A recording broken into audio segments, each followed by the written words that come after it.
Welcome to the Inside Housing Podcast, where we break down the housing process, real estate, and investing. Here we go. Welcome, Lori. I appreciate you coming and sitting down with me. It's an Inside Housing Podcast, and I've been looking forward to having you on for a little while, so I appreciate you joining me. Absolutely. So one of the things I like to do is I'm always curious about how people get started in real estate and what's the backstory. Who's the person behind the agent? So how did you get your start in real estate? My sister, Diane, who's 6 years older than me, was first selected by a business teacher at high school when one of the local brokers in Montpelier called and said, I need a Saturday secretary. Is there anybody in your class that, can type and seems to be thoughtful? And so she got the job. And I have 3 other sisters that grew into her position when she went off to college. Karen, then Michelle. And then once it was my turn to be the Saturday secretary, taking over the position, I hadn't even taken a typing class at all. And so I needed to do that. So that my cousin who taught business in Montpelier put me in the corner of one of his advanced typing classes so I could at least get some information on how to format a letter. So I started working for Heaney Realtors, W.J. Heaney and Son at the time, as their Saturday secretary, and worked there through high school, a little bit in the college. I went to school for plant and soil science. This is all in Montpelier? Yeah. And then when I graduated from college, most of the jobs that were available were soil erosion stuff out in Utah, which I wasn't interested in doing. So the owner said, our secretary and our bookkeeper want to have a vacation, so can you come back? And let them take a vacation, do their job. And so I did that. And while I was there, he said, you're related to everybody in Washington County. Why don't you get your license? And then you can refer people to us and we can pay you legally. That's true. A lot of people don't know that you, as an agent with licensed agents, you can actually get referrals and get paid part of the commission from the sales, but we can't do that with somebody who's not licensed. And so anyway, I got my license, and the real estate market, at that point, the interest rates were 15%. Okay, so hold on. When was this? 85. So you got your End of license 84, in 85. 85, yeah. So you've had 40. So about 40 years that 41. You've been 41. Congratulations. Thank you. So you've been a real estate agent for about 41 years. Yep. And at that point, even though the interest rates were high, the real estate market was just beginning to get its traction again. And so I was like, I might as well do that than work in a greenhouse, which turned out I did for a little while. And so that's where my career in real estate started. And then I got licensed full time and just been putting my head down and forging ahead for all these years. So you've been Realtor of the Year multiple times. You are quite well known for just expertise, for really in-depth knowledge. How have you sustained like that longevity in what some would say is a pretty difficult career field? My parents lived locally and I knew they weren't going to let me starve. And I bought an apartment house so I could have some cash flow. People just want to do business with people they know. And if you're part of the community, you know how to find things. You know who to contact if you need something or have a question. It's not any more scientific than that. Trying to market a house or walk people through properties is not really rocket science. You just have to be involved, stay engaged, wear your name badge so when you're at the post office, people know what you do. Advertise your face in the paper. I'm a private person, but you can't be. So you have to let people know what you do so that your neighbor doesn't have your competitor's sign when you come home from work to see their sign because they didn't know you were in real estate. So what would you say is some of the biggest changes that you've seen in being a real estate agent over the past 10, 20, 30, 40 years? There's been some significant shifts. You alluded to interest rates back in the 80s were 15%. We've had a crash since then. A couple years ago, we had interest rates dropping all the way to 2%. Now they're going back up. We've had technology. We've had a lot of things that have come into to disrupt the markets. What for you, as continually practicing during that time, is some of the bigger changes that you've seen? There wasn't an internet back in the mid 80s when I started.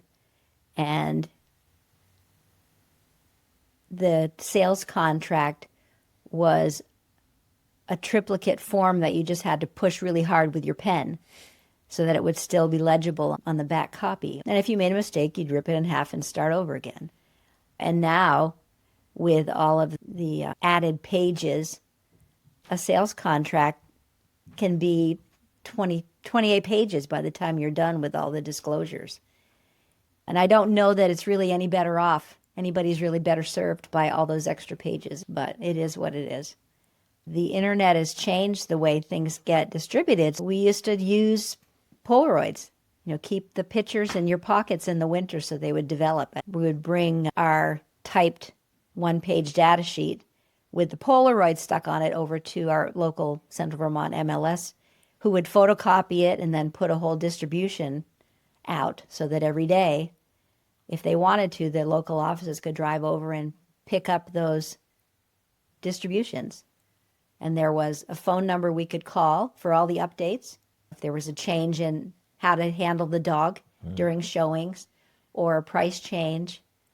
And so we had loose leaf binders that generally the administrative staff would update every day. So if you had a house on the market a long time, back then you could have 2 showings every 6 months and on your listings. You can look at a data sheet to make a photocopy, and you might have 10 different price changes scratched out on it on these forms that we used. So when they started producing magazines that we would get every couple weeks, they were just a lot prettier to distribute. Yeah. Everything's online where you just go in and do a price change, and it's done, and it's there, and it gets distributed all over the world through various websites. As far as photographs, maps, disclosures, wastewater permits, and septic designs all end up being a significant part of what the public can see before they even get in their car and decide to plan a trip to come. So do you think that now that pretty much everything is digital and available online, do you think that's made it an easier process for buyers and consumers to be able to access all this information, and then for the realtors to be able to have it so easily? It's different. The realtors are the ones who set up the multiple listing service in the first part, when they were just trying to figure out how can we let everybody know about the listings that we have. The other offices is what they were most concerned with. And how do we find out what the other offices have listed? And so they came up with this information distribution system for the benefit of the real estate agents, so that we would know for our buyers all the choices they might have in Cabot on a particular day. So was the multiple listing service available when you started, or was that? Yeah, but it was the daily distributions. Ah, okay. Instead of it being online. From that standpoint, the internet is helpful for getting the word out. But I think initially a lot of the consumers had a bit of a chip on their shoulders and say, I've already done your job, so I want to see this house. And why don't you just tell me what you're looking for? And I can let you know whether or not they seem to fit, because you've got a spread geographically of about 85 miles and a lot of variety in the types and settings of houses that you want. He said, I just want to see these houses. Are you going to show them to me on Saturday or not? And so it's okay, fine, we'll get in the car. And we did, and I'd pull into a driveway, and why are we here? This is number 4 on your list. I don't even want to go in. And of course, the owner's standing in the front door saying, come on, come on. And we've just driven 45 minutes to get there. And then I've got to go say they decided that's really not the location they want. But thank you for cleaning all your carpets so we could come and look. So from that standpoint, I think initially the buyers were trying to figure out why they needed to have an agent at all at this point. And then after the benefits that they would eventually let themselves see that we could provide, it started realizing that, gee, we could actually have a purpose and save them time and eliminate a lot of the stuff that isn't really going to work for them so that they can make better use of their time spent here. So, on that, what are the things behind the scenes that you've seen and you've done time and time again as a realtor to really to make sure that the information that they're not just going to see on paper, that you have zoning, you have the tax information, you have how houses are used, how they could be used. These are things that even if they have the information, it's being able to make it make sense. That's where just having a consultation with them to find out what they like, where they want to be, what kind of a setting, what kind of house features do you need? Do you really need a first floor bedroom and bathroom, or is that just something that would be nice?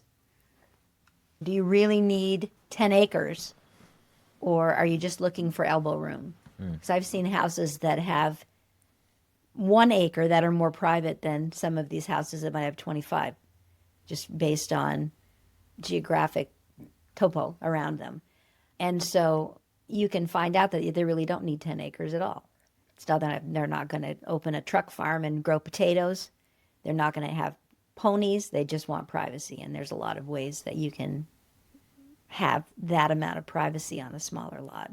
Just because when you're putting search parameters in, if you put 10 acres in as a minimum, you're going to eliminate all the 6, 7, 8 acre properties that actually might be fine for them. And when the inventory is as slight as it has been the past few years, you hate to eliminate something that might have worked. I've actually seen that quite a bit, where one of the first things I do is I really try to sit down and I try to say, based on what you can do or what your buying power is, let's determine wants versus needs. And if we at least have that baseline, then we can make sure, okay, we're going to, at a minimum, find what you need. And then if we can add more and more of what you want, it's the way that you present it and then you build up from there. It depends on the type of financing programs that they could qualify for. And I'm not so concerned generally with the buyer's ability to qualify as the house, meeting the criteria for collateral for the bank. There are a lot of handy people out there that are happy to get a fixer-upper, and yet the programs that you qualify for in terms of down payment and the condition of the house, it's not going to fly. They could afford a house that's $40,000 more that doesn't need all this work with 3 to 5% down. But the bank, they want to buy a house that they can actually get some sweat equity in. And unfortunately, the bank's not going to let them do that. And if they have to get a construction loan, then what's the point? Because they're going to have to hire people to come and do the work in a hurry in order to access the money to refinance at a sensible rate. And with every time that there's a draw for their contractor to pay them for the work that one has done, it involves another $200 trip from the appraiser to take a picture and say, yep, we can release the money. That railing's done now. And it just ends up being expensive money. Buyers are often independent and wanting to not involve too many family members in their decisions. Just because usually there's a hook that says, I'm going to be involved in it. I'm going to help you figure out which one you want, which oftentimes they'd rather just leave that part out of it. But there are a lot of aunts that are planning on giving their inheritance to them and would much rather be able to provide them with a gift to buy something while they're still alive. So you're going to inherit it at some point. Why don't I just let you have it now? Or a brother that's made it in IT or something would love to be able to provide some money at an interest rate that might be less than the buyer would pay a bank, but higher than the brother is going to get on a CD.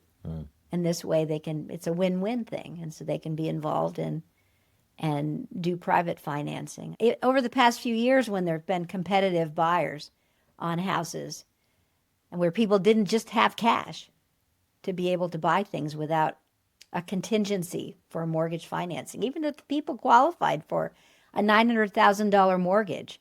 If they're looking at a $300,000 house and it's subject to financing, the sellers just put those offers in a different pile and say, just show me the cash. Just show me the ones. I don't want to be nitpicked by an underwriter over a railing somewhere. And so I actually saw where, these parents would go out and get lines of credit against their homes that they didn't have any mortgage on for the last 40 years, but they'll go out and they'll get a line of credit so that their adult children can go make an offer that's not subject to financing so they can actually compete. Yeah, so we saw a lot of that, especially I think it was 2021, 2022. The market was completely different. It seems like the market right now has stabilized a bit. Now, real estate is always local, right? So the market in Vermont versus California is very different. And the market in Montpelier versus Burlington is going to be different. So what kind of a market would you say this is right now? It depends. Again, even just in Montpelier, I had a house in East Montpelier. It's closing on Friday. I submitted it to MLS at 7:15 on Monday morning, and by 11:30 there were already 6 showings scheduled.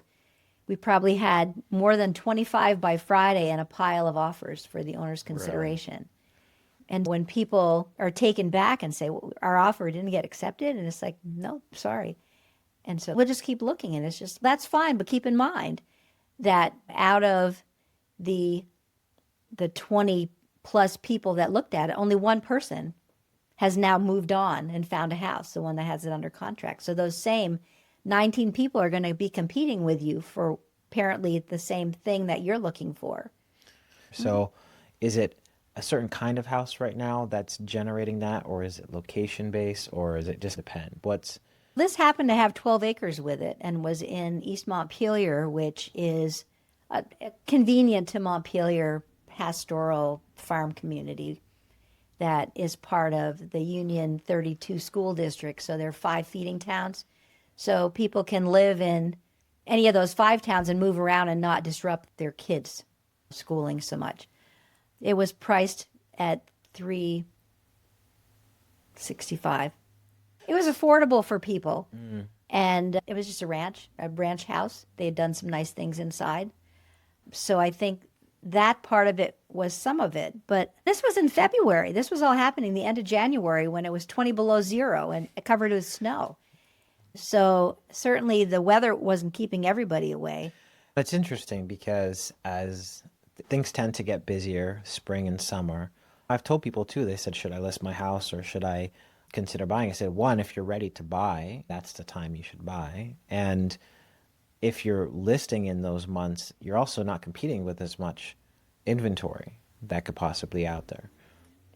For this house, it had beautiful landscaping, apparently. I couldn't get any photos of it because it was 3 feet under snow. And the roof had a couple feet of snow on it that I started getting worried about. When the owners replied, isn't it great that I have that much insulation that it's not all melting? And that's true. It's one of those things, too. If you buy it at that time of the year and you like it, just wait until spring when all this stuff comes out of the ground. It just depends. During the spring market, I've got a handful of people that want their house on the market the first week of April, which is actually early by typical year standards for timing. But I also remember how busy the market can be for the people who didn't find what they wanted last summer. They're still laser pointed as what's coming in this spring. And if something comes in that fits their needs, they're all over it. They're not going to wait and say, let's just see what else comes in. We'll give it till the 4th of July. And of course, by then the properties come and go, and they keep kicking themselves for not making a decision. And it just seems that the ones that get to the table first, beginning of the spring selling season, from the seller's standpoint, are the ones that seem to do the best. So would you say that right now it's more of a buyer's market or a seller's market? A seller's market. Still a seller's market. Yeah, it's still a seller's market. And the stuff that's lingering in the marketplace is likely still, because it was just so frigid, was uncomfortable. To go to an open house when it's a 23-degree below zero wind chill, then you have snowy roads, and people buying condos aren't necessarily wanting to go out in that weather just to see a condo that's vacant that could be seen any other day of the week at their convenience if they just called for an appointment instead of waiting for an open house. As people are starting to get into that mindset and they're thinking to themselves, okay, like things are going to come and go, what in your experience has been, especially maybe working with buyers, right? When you're in that situation, when you're eager to get something under contract, you really need to, and you are shopping around, things go under contract quickly.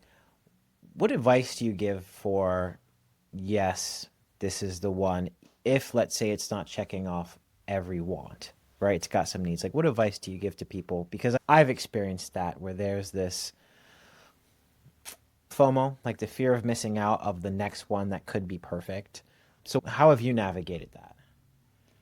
I think it's just a learning experience for the buyers. And sometimes they have to miss one that would have been great. But they heard there were multiple people interested, and I'm not going to do that. I'm not going to get involved with all that competing for a house. And then when it closes, they find out that it went for that. We could have done that. And or they're just of the thought that we'll never pay full price for anything, even if they know it's a good deal, even if they acknowledge it's a good deal. We never will pay full price. And you can offer 500 less, but is it really worth it? Losing this opportunity that has everything that you want just because of this odd need that you have not to pay full price for anything, even if it's a good deal. And so once they've gone through missing out like that, they realize on their own that they're better off just focusing on the prize and getting over those sorts of blockages they put in their way of success. It really is a learning process. I remember the first time I went to buy a house. It's nerve-wracking. First of all, there's always a little bit of anxiety. Am I really doing this? And that feeling of being excited, but never too attached because you don't know. You go through all the emotional roller coasters. But when you eventually get something, I've heard it and then it's stuck, which is you eventually end up in the home that you're supposed to. And I have found that to be true more often than not. So slight pivot here.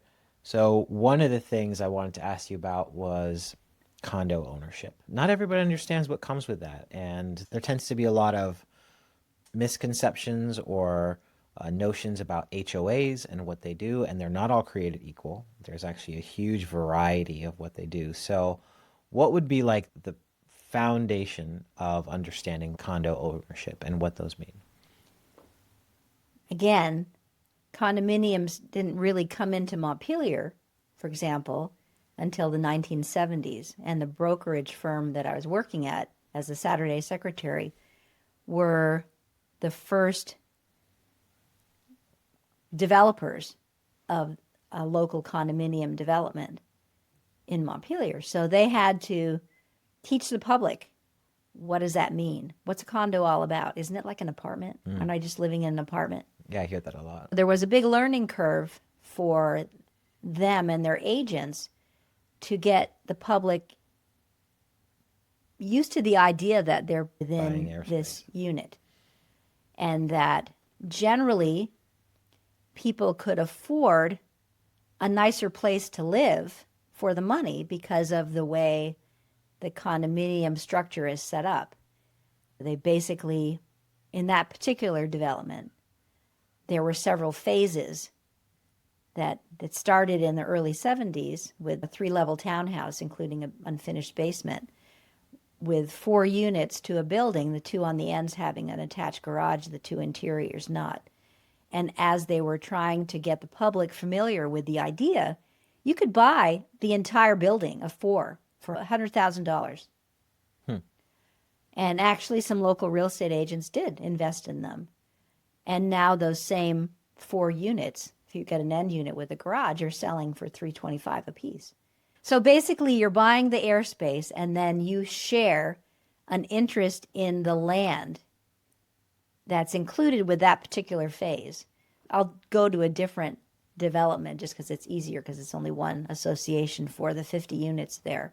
If it's sitting on 10 acres and there are 50 different units, townhouses, flats, whatever, that you buy into your unit and a percentage of all the common amenities being the land, the pool, the structures of the other buildings, so that if there's a repair in building number 6 and you're in building number 1, they have to do some drainage work. So who has to do the drainage work? The homeowners association will have to hire a contractor to do the drainage work, but everybody who has an interest in the development, you might only have a 5% interest based on the square footage of your condo, but you're still responsible for fixing that other building's. So another way to say that would be that if you are buying a condominium, you say airspace. So you have either a structure or a portion of it, but then the common land and everything that comes with it is then monitored, maintained, and shared among everyone in that development. Sure. And you have monthly set of dues that you pay for trash removal, for insurance on the buildings, because the buildings are considered common land or common area, so that if one had a fire, there has to be insurance to rebuild it. You as a homeowner within the condo would have a condo policy for your own stuff if it got damaged. They also collect a little bit extra for when the siding needs to be painted or the roof needs to be done. And within a development, if you just have one association for the whole kit and caboodle there, you have volunteer members of the homeowners that live in the neighborhood that agree to serve as officers, president, treasurer, secretary, vice president, who will help manage the day-to-day processing of what needs to be done. And then every year they'll have a meeting of everybody who lives in all the units to say, okay, this is what we're spending money on. This is what it costs. Gee, the cost of trash has gone up, so we're going to have to increase it there. The pool needs a liner, so we have to plan in advance. And so they might all vote to collect a little bit of extra every month in order to make those repairs coming 3 to 5 years down the road. Where the homeowners might also just say, no, you're not going to collect a penny more than you need for the ongoing stuff. And when the pool liner goes, you can send out a special assessment to cover that at that time, but not going to get an extra dime from me. So it just depends on the people that are living there as to whether or not they're going to have a kitty in their checking account to deal with this stuff, or they're going to have to keep going out to the homeowners and say, we hadn't really planned on this roof leaking, and we don't have enough because you didn't want to chip in an extra $20 a month on your dues. So now we've got to put out a special assessment. So we're going to have to collect $100 from you for the next 2 years. So you as the buyer or the property owner, you own, like you said, that portion, right? Sometimes you don't have land that comes with it, but sometimes you do. And I see a lot of variance in the associations and the dues and what they will and will not take care of. So I see some that heat is part of it. I see some where it's trash and lawn care, and some allow you to take care of some of the land and some they will not. So how does that discrepancy get figured out? Does it really just come down to the association and what they decide is their responsibility? Or is it have to do with different things? It has to do with different things. That when the development is created, they have to say how many units are going to be there, what the layouts of them are going to be, in a document known as the declaration. And that spells all the way down to whether the windows are considered common land or the windows are part of what the homeowner is responsible for. So that if there's a broken window or whatever, whose responsibility is it? There's even some associations that the insurance for the association needs to be notified if you put new hardwood floors into your living room. And that comes from the declaration? It comes from the declaration as to what's considered common or limited common area. But you might have a condo development of two. That's I- a duplex that they've gone through that. And in those scenarios, it's that type of a property doesn't necessarily meet a typical condo buyer's criteria. So would you say that there's a difference between a condo and a home that's part of an association? Because I do feel like there's some differences there. Well, yeah, there's a lot. In Montpelier, we have Murray Hill Development, which is a combination of detached housing on their own lots that are part of a homeowners association that pays for a pool and tennis court. And so you have that cluster of home ownership up there, but there are also 2 or 3 different phases of condominiums that each have their own associations for their own maintenance of that collection of buildings. And they have use of the pool and tennis courts, so they have to pay dues for the local homeowners association for those particular aspects. But the condominiums, again, have different homeowners associations. One association might be really frugal and say, you're not going to collect more than $1 more than you need to from me now. And then other associations within the same neighborhood might say, whole lot easier for me to give you an extra $25 a month than for you to come after me for a short term extra $150 a month till you pay for this necessary task. So if I'm digesting that correctly, being part of a homeowners association doesn't necessarily mean that it's a condominium. So then what is the criteria that makes it okay, it's now a condominium? Is it the fact that it would be a shared physical structure inside which you have different units, or is there another criteria?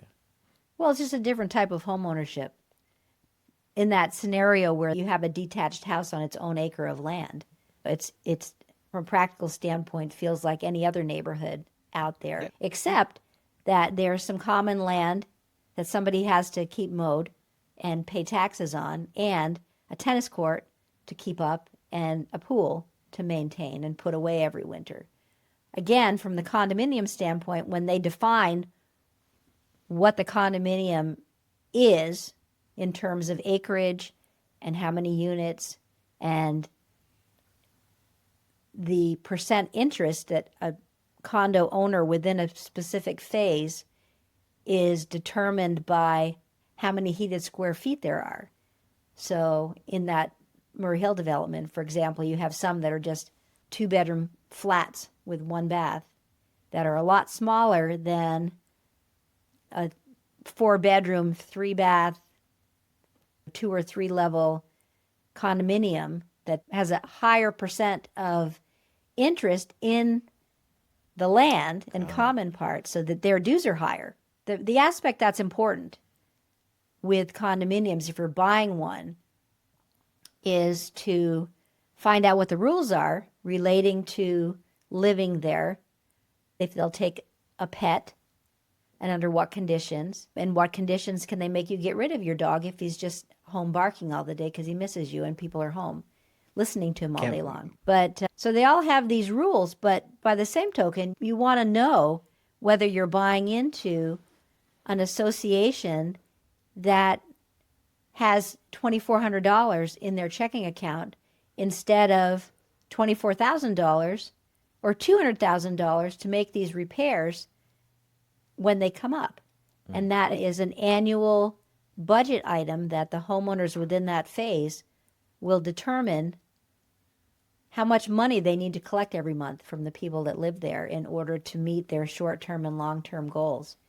And so back in the mid to late 90s, there was a law that requires people buying condos to be able to see the full packet of financials, what the budgets are, what the special assessments are and have been, or the ones coming down the road, to find out what they can expect when they buy a condo there. Are you right on the verge of having a great big redo? Was all this stuff just completed? You know, there's also some of the condos are having welcome fees now for new people buying into the neighborhood. Yeah, so that is something I'm seeing a bit more up here. Some of the condominium association fees, especially those larger buildings, they are just rising and rising. And sometimes they're as much as a mortgage used to be. And I know other parts of the country, for instance, Florida is having a lot of that where the association fees are astronomical, sometimes close to $1,000 a month.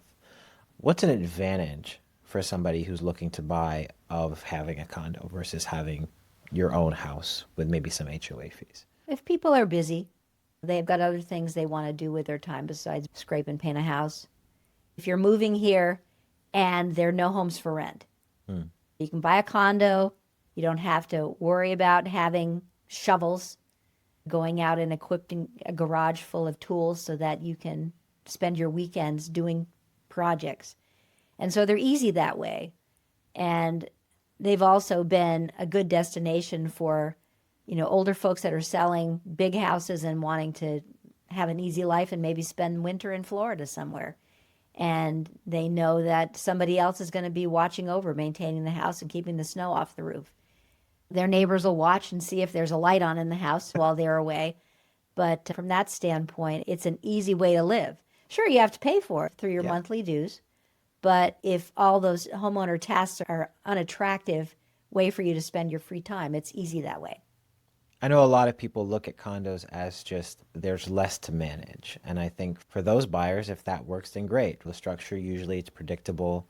And maybe you give up some things in terms of less shared land, but it really just comes down to whatever works for you as a buyer. And some of the developments, not so many right in our market, but out in the Sugarbush Ski Valley, have climbing walls, have squash courts. They have all these other fun things.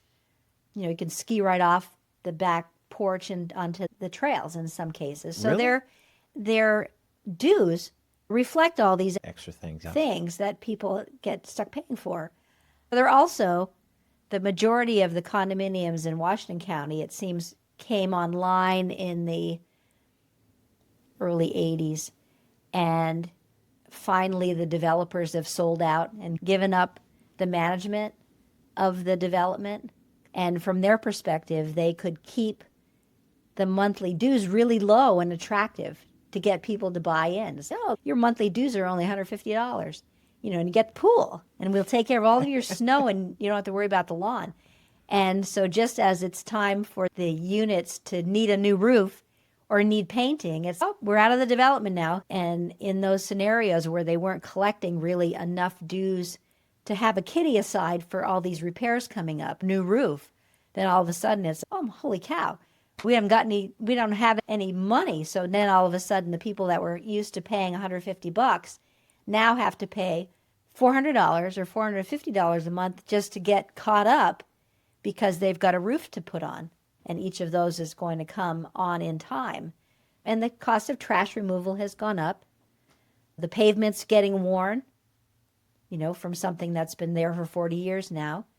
That's part of the reason the costs go up so quickly, because they hadn't really planned for needing to do all these things. Yeah, that would make a lot of sense. Ultimately, it's still an easy way to live. If you had trash collecting at the end of the road in your driveway on your detached house that you had to stay home and mow on the weekends, it's going to cost you $40 to put your stuff out at the end of the driveway. It really comes to where you want to put your money. And your time.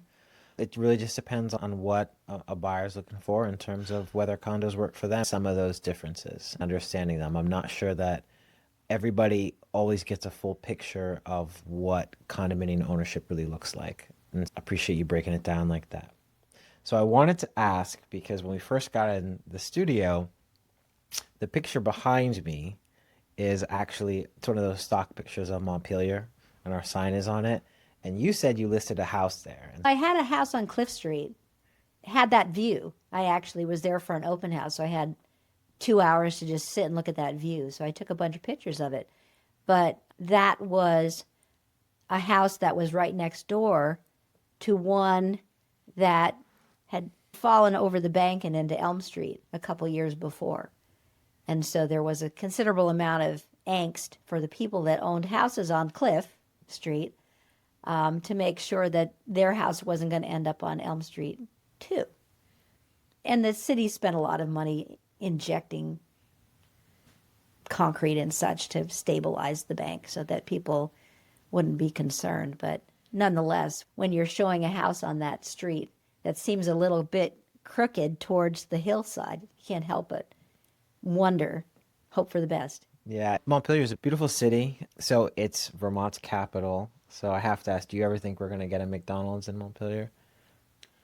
Probably not, just because they ran the last ones out, which seemed like a silly reason. They basically, it was going to be on the corner of Elm and State Street, where the Chittenden Bank had been for years. And there have been several restaurants that have come in on the heels of McDonald's being run out of town. They basically said that they couldn't come because it was going to create too much of a traffic hazard. But really, the people that would be going to the McDonald's in downtown Montpelier would be the people walking from work to Yeah. go get a sausage McMuffin or from the state, and not people that would want to drive into the city to try to find parking for that benefit of eating a Big Mac in Montpelier when there's one in Berlin, which is 4 miles from there, if that. They could go through the drive-through and not have to pay to park there at all. Yeah, there's something about it's got a nice feel to it, the capital. It's quaint, it's small. A lot goes on there. And as we wrap up, one of the things I wanted to ask is, so you've been an agent at Montpelier for most of your career, and what are some of the things you've enjoyed most about being a real estate agent, the amount of clients that you've helped over time? You still do it, you're quite active. So what, not only keeps you going, but what do you enjoy most about it? It has its days. Every once in a while, you get someone who's really appreciative for the service you can provide. And having been around forever, I know some of the backstory in some of these houses, good things, bad things, neighborhood concerns. I really enjoy the research involved in figuring out the history of some of the old houses and their septic systems, and being able to provide the buyers with knowledge, Mm. historic knowledge about what they're buying, if it's available. It's not always available. But there's also the case where you start working with people and they don't think they can afford anything. And yet you end up finding something that's affordable for their family in the school district that they thought they didn't have a chance of entering. And that impacts their lives. They're happier there because that's where they wanted to be. But also, if it's a school that those parents felt was going to give their children the leg up, then how do you measure the long-term success of that if they actually ended up with a better education because of being there, or scholarship at some college because of their sports prowess? So it's really just that ability to give them what they were looking for and help them when maybe they otherwise wouldn't have been able to do it. But they So have to be articulate in helping you understand what makes them tick. And now that most buyers actually do want to have a buyer broker as their advocate, then they're not so scary about actually telling you their inner secrets about what they want and why. yeah, I think the number was right now, I think it's 92% of especially buyers in the market are want to work with a real estate agent. And so it makes sense why. So, Lori, I just want to say thank you for coming in. I appreciate it. A lot of good information about condos and, how to do this and do it well. And so I really appreciate you coming in. Absolutely. Happy to do it. Thank you.